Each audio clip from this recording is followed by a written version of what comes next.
Well, hello, my friends, and welcome back to another episode of Legacy Farmer, the podcast. This is your host, JC Young, and today's topic and discussion is this: price versus value. So we had this conversation come up today on our community boardroom call with everybody inside of Legacy Farmer. On those calls, we have those on a weekly basis, and we have anywhere from 40 to 80 people usually show up on those calls, and we cover everything from personal issues running a business to financial issues running a business to looking at numbers to like just sharing everything. And I mean everything, especially financial. Today we spent an hour just going over somebody's numbers on the call and pulling up their farmer metrics and walking through scenarios and how, decisions that they have coming up, how to negotiate rates with the bank, how to control the conversation with the bank. And you guys need to understand just how valuable it is for the other members on the call to learn about financial mistakes and what not to do from somebody else's situation, or just learn from somebody else's situation and what they're going through. It's hard to put a price on that because it's so freaking valuable. So speaking of price, today we're going to talk about the difference between price versus value.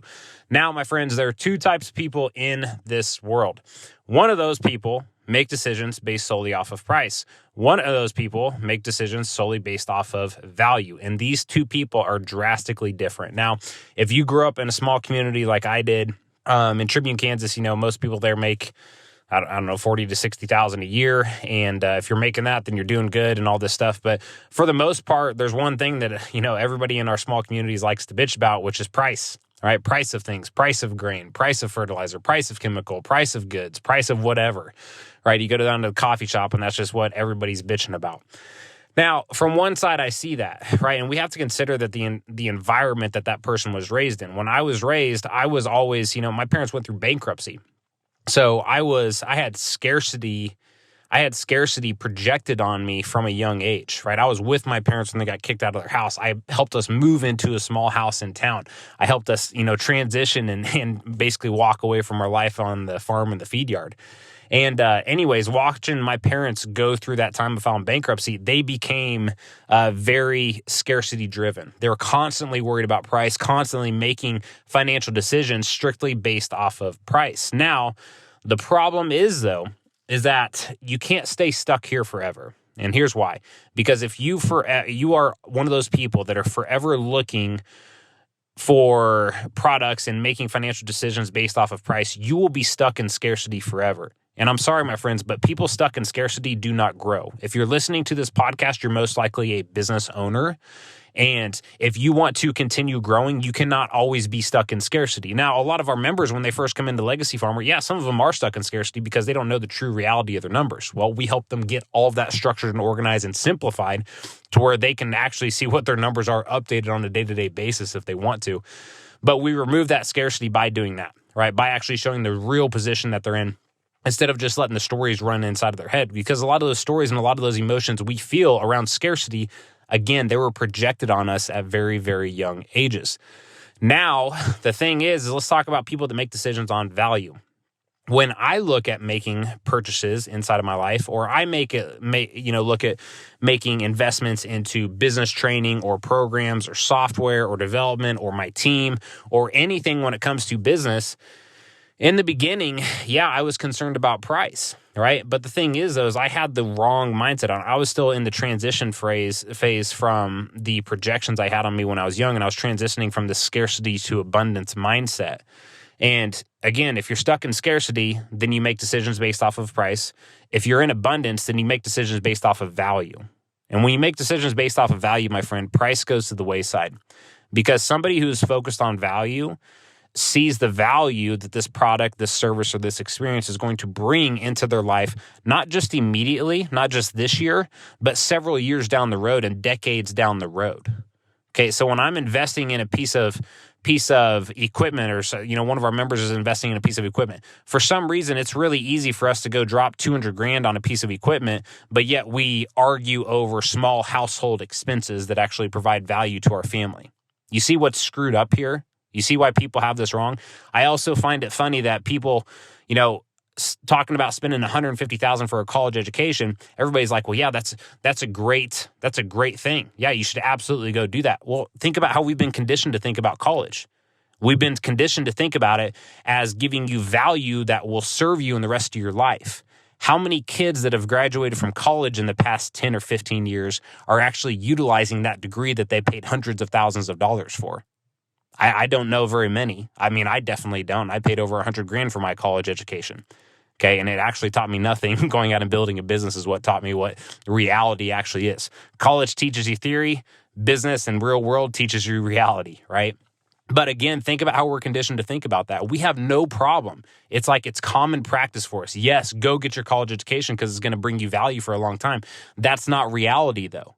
That's not reality. So we have to look at how we're making decisions, because I can guarantee you, if you are not at where you want to be in business right now, you have to look at how you're making these financial decisions. And are you making decisions based off of price solely? Because if you are and you're trying to build a business long term, good luck. Good luck, my friend. Because business owners that build legit, sustainable businesses that are profitable, that are cash flowing, they don't make financial decisions based off of price. They make it based off of value, because they know the value that this program or service or experience, they know the value that it's going to serve them over the next decade. Okay, there's a massive, massive difference there. And they know that the value is going to far outweigh the price that they pay today.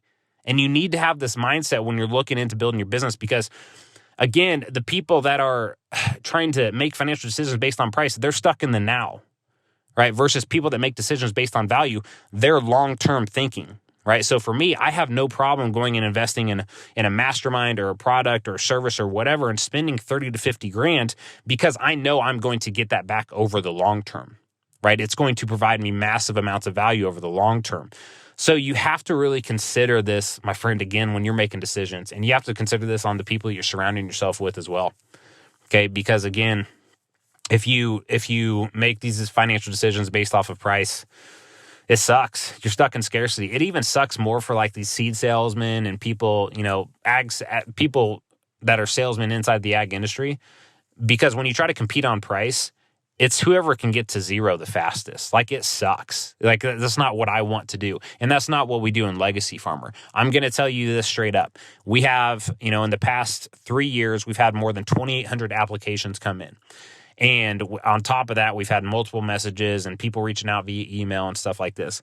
Guys, if somebody asks me before they step into Legacy Farmer, what's the cost for your program? Before they've even had their introductory call to see if they're even a fit, right? To see if they're a fit for us and make sure that we're a fit for them, because that's why we interview everybody, to make sure that we're a fit for their operation, but also they're a fit for our community, because the community inside of Legacy Farmer has become so valuable because we've done that. And if I have somebody come in and the first question that comes out of their mouth is, well, what's the cost of your program? You're out. Like, you're done. And the reason is because you're not here for the right reasons. You think that you're going to go and spend money on something and get an immediate result, versus looking at something as the value, and looking at the value that it will provide for you over the next 10 years. And so on the call this morning, I talked a lot with members about this concept around skill stacking, okay? Skill stacking. And for a lot of farmers and ranchers, when they come into our program, there's some, a lot of skills that they've developed from growing up on the farm, but they're minimal when it comes to business strategy and practices going forward. And what I mean by that is, there's some early skills that we develop on growing up on the farm. First thing I learned how to do was drive a truck, right? Learned how to drive a truck, and I learned how to run the cattle chute and our hydraulics and open gates and everything there. But I learned how to run equipment first. That was skill number one. Skill number two for our members is learning how to farm, raise a crop, right? Also learning how to raise cattle, right? And basically, for most of them, their skill set really stops there.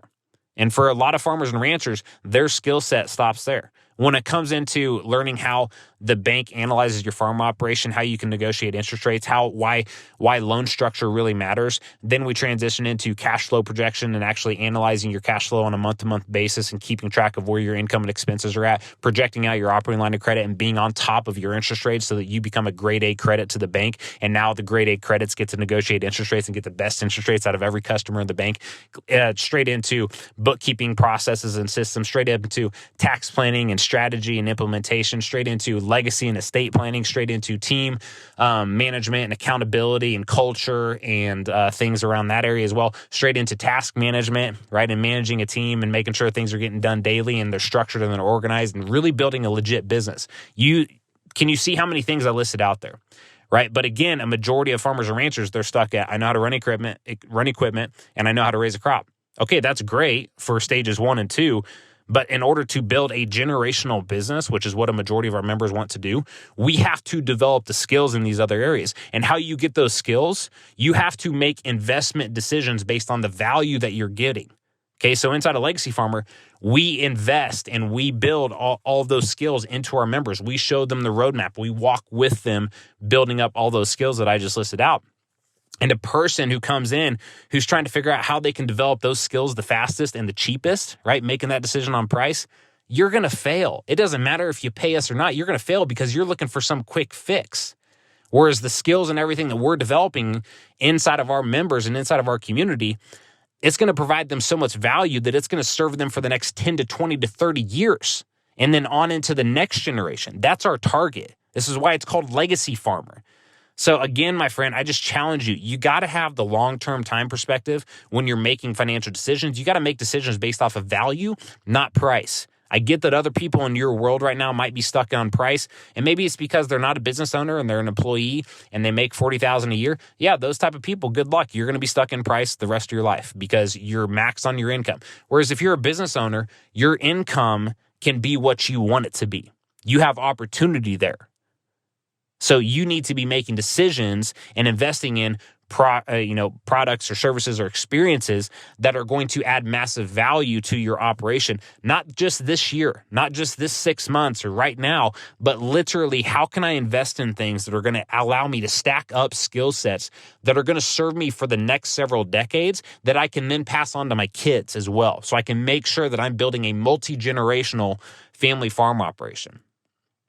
This is a conversation you will not get anywhere else, my friends. This is a conversation that nobody talks about. And it's so important because it tells me so much about a person. If the first thing they come into Legacy Farmer and ask again is, well, what's the cost of your program? Before they've asked about anything else about the value that we provide and what's the steps in our process and who will they become? What type of business owner will they become when they come into Legacy Farmer? And how can we help them build a multi-generational family farm operation and legacy? If they're asking on price, you are out.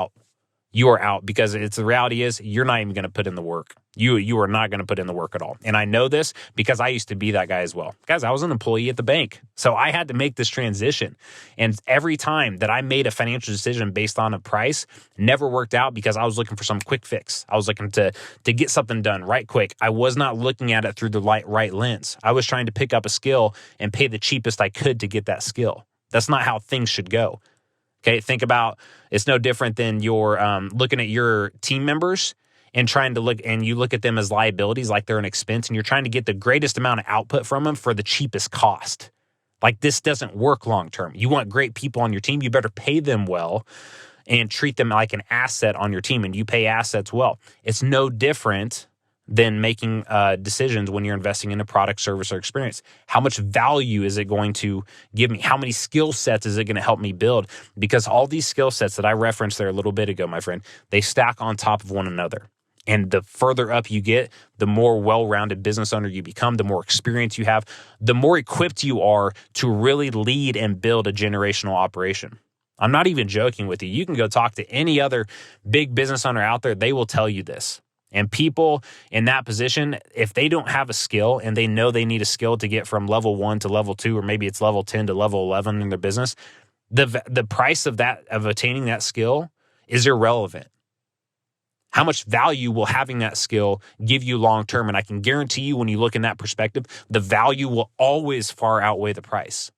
So my friend, you got to start looking at things inside of your life through this lens. And I'm just talking in business. I can go on a whole nother rant just about family and investing in vacations and things like that for your family. Because when you look, if you have a spouse that stays at home all day, takes care of the kids, raises the kids so that you and I can go out and go to war in the business, and bring home the money and everything. But then you want to shortchange and try to get a discounted trip, right? Or go to Cancun. And it's like, well, how can we get discounted rates and let's stay in a small room?